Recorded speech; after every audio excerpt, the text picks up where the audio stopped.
منابع پایگاه خبری بامداد خبر بازداشت صابر ولیف، یک فعال سابق مخالفین را که 3 سال پیش به تاجیکستان برگشته و عفو شد رد میکنند، ولی میگویند که او در دایره یک پرونده اقتصادی از جانب مفتشان دادستانی کل بازپرسی شده است و گفته منابع بامداد صابر ولیف را بر اساس شکایت نفری که گویا با او تجارت‌های داشته است بازجویی کردند ولی بازداشت نشده است، فقط به بازپرسی دعوت کردند. اصلاح یک پایگاه خبری نزدیک به مخالفین تاجیک روز 13 اپریل سال 2023 با تکیه به منابع خود خبر داد که صابر ولیف، یکی از رهبران سابق گروه 24 که با خواهش خود داوطلبانه از خارج به وطن بازگشته بود، چند روز پیش دستگیر شده است. بنابر یک سندی که به دست ما رسید، عملیات تحقیق و تفتیش علیه 8 نفر 30 آگوست سال 2022 با امضای جمشید میرزا خانزاده شروع شده است. گنرال جمشید میرزا خانزاده یا سنگوف در دادستانی کل سردار ریاست ناظرات اجرای قانونها در مقامات نظارت دولتی مالیوی و مبارزه با کروپسیا است.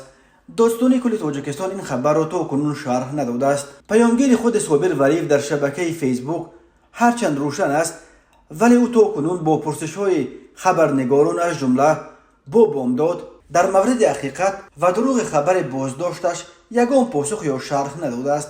در همین حال اسدالله ولیف، ژورنالیست و تاجر، پدر صابر ولیف، روز 14 اپریل سال 2023 در صحبت با رادیوی آزادی بازداشت پسرش را رد ولی بازجویی شدنش در اولهای ماه مارس را تصدیق کرده است. اسدالله ولیف گفته است پسرش را در رابطه به ماده 307 و یک پرونده اقتصادی یگان 16-17 ساعت بازپرسی کردند ولی بازداشت نشده است.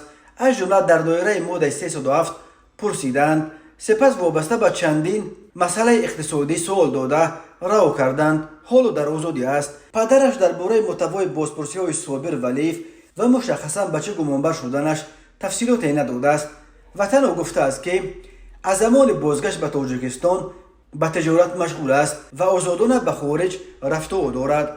صابر ولیف پسر اسدالله ولیف، اساسگزار خبرگزاری بعداً برمخورده میزان و نامزد سابق به وکیل پارلمان در انتخابات سال 2000 می باشد. صابر ولیف در دوره زنده بودن عمر علی قوتوف به گروه 24 پیوست و تا به مقام معاون رئیس این حرکت اپوزیسیونی رسید.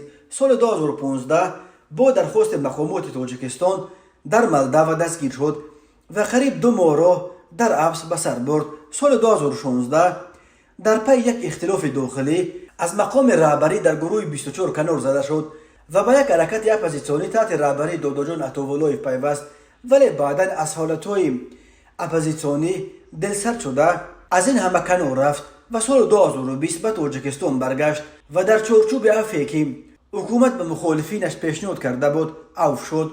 گفته میشد که صابر ولیف در مکتب رقم 53 در مرکز دوشنبه یک مدت با رستم امامعلی و شاروخ سعیدزاده در یک صنف تحصیل کرده است و بازگشت و عفو او با مساعدت همصنفان سابقش صورت گرفته است. اصلاح در گزارشش مورد تعقیب قرار گرفتن صابر ولیف را به اختلاف در داخل دایره های حاکم در تاجیکستان ربط داده سنگ از جانب دادستانی کل با پلیس رستم امامعلی و شاروخ سعیدزاده نامیده است. تا کجا واقعیت داشتن این فرضیه هنوز تحقیق می‌طلبد، ولی پدر صابر ولیف، اسدالله ولیف، نیز در صحبت با آزادی از آن گله کرده است که دایره‌های در حکومت نمی‌خواهند یکدیگر فهمی باشد. در دایره عفو به مخالفین پیشنهاد کرده حکومت 10 نفر از جمله برخی از شخصیت‌های در گذشته انگشت شمار اپوزیسیا به تاجیکستان برگشتند. آنهایی که برگشتند میگویند در کنار خویش و تبارشان آسوده و آزاد به سر میبرند، ولی ناظران امور مقام آنها را بیشتر به بندی آزاد تشبیه میکنند و میگویند که حرکت‌های آنها محدود و زیر نظارت قرار داشته مقامات از این عفو شدگان برای حمله‌های اطلاعاتی به ضد مخالفین و همین طور برای بیانات دادن به ضد همصفان سابق از یگان کشور استبداد شده اشان همچنان فراوان استفاده میبرند.